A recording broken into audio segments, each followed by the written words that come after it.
This is tutorial number 39, and it covers how to create an eDrawings file within SOLIDWORks. Now to start off, let's open up the staircase assembly, which is located on the DVD.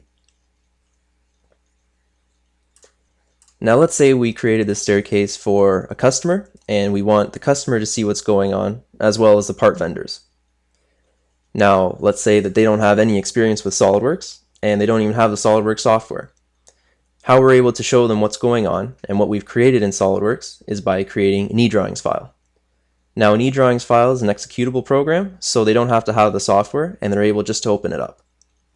Now to create an eDrawings file, we have to just click the Publish an eDrawings file, and we're going to create the eDrawings file.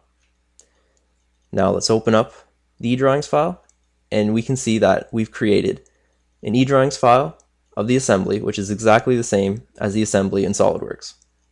Let's open up the window, and we've successfully created an eDrawings file of the staircase assembly. And that concludes our tutorial on how to create an eDrawings file within SOLIDWORks.